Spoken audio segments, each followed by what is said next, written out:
We're always told that in a democracy, power is pretty simple. We vote, leaders get chosen, and then they go and do the things that shape our world. But if it's really that straightforward, why does big, meaningful change so often feel, well, almost impossible? Today, we're going to dig into that gap between the power we think governments have and the messy reality of who's really calling the shots. Because when you look at it in a textbook, the whole model of government seems so clean. It's this logical flow of authority that, seems to put the voter right in the driver's seat. It's the version we all learned in school. And yeah, this is basically the story we're told. Step 1, we all go out and vote. Step 2, our chosen leaders win.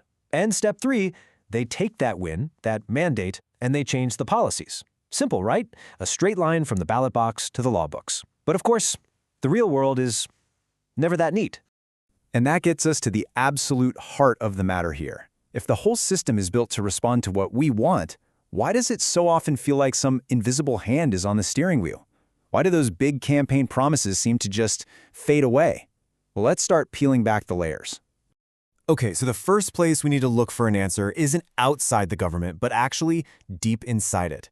We tend to think of the government as one single thing, but it's really this massive, complex machine, an internal labyrinth that's honestly designed to slow things down and spread out control. Right, and this is so crucial to get. No matter how much power a president or a prime minister seems to have, they don't just get to do whatever they want. They inherit this enormous existing structure. It's full of rules, regulations, and countless departments. They're really just the temporary captain of a giant ship that was sailing long before they got there and will be sailing long after they're gone. And this is where you see this real push and pull. On one side, you've got the elected leaders. They're the public face. They're supposed to set the vision, but they're only there for a few years. On the other side, the bureaucracy, the civil service. These are the people who are permanent. They handle the day-to-day, they have all the institutional knowledge, and they're still there when the politicians are long gone. And that right there is the key.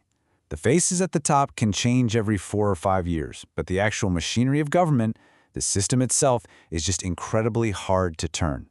The people who run that system day in and day out have this deep, quiet, and continuous influence that can easily overpower the temporary authority of any elected leader. But it's not just the insiders who put limits on power. Oh no. There are some incredibly powerful forces on the outside that are basically the architects of policy. They're the ones designing the menu of options that leaders even get to choose from. Seriously, think about it like that. Like a menu. Before a politician even starts a debate in Congress or Parliament, somebody has already decided what's on the menu. There's this whole ecosystem of experts and institutions that work behind the scenes to make certain ideas seem serious and possible, while others are just dismissed from the get-go. So who are these menu planners? Well, a huge player is something called a think tank. These are basically nonprofit research groups. They dive deep into specific problems, they write these big reports, they propose solutions, and they influence lawmakers and the public, all without ever having to run for office themselves. And we're not talking about some obscure little groups here. We're talking about absolute powerhouses, places like the Brookings Institution, which leans a bit to the center-left, or the Heritage Foundation on the right. Their ideas often literally become the blueprints for new laws. They are, in a very real way, shaping the choices that our leaders have. All right, let's switch gears to another massive outside force, one that can be even more powerful and way more immediate, the raw power of the economy. Because governments, they don't operate in some fantasy land. They exist inside a global economic system. A government might come out with a new policy, and they might have the best intentions in the world. But if the financial markets don't like it, well, the reaction can be fast and it can be brutal. As you can kind of see here, investor confidence can just tank, and that threatens the stability of the entire economy. This basically gives the markets a kind of veto power over policy. And that's really the bottom line, isn't it? When you've got giant financial players like BlackRock, which manages trillions of dollars, and they start getting nervous, it creates this immense pressure. And more often than not, governments have no choice but to change course, to do whatever it takes to calm the markets down.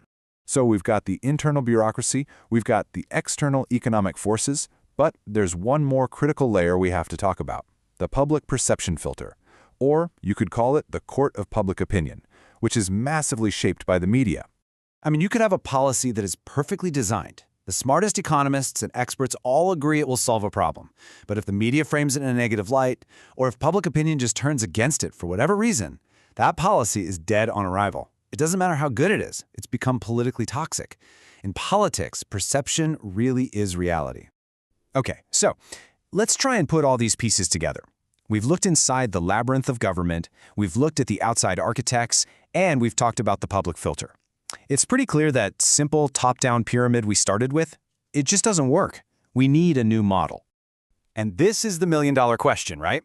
If power isn't a neat pyramid with us at the bottom and the leader at the top, what does it actually look like? What is the real architecture of influence?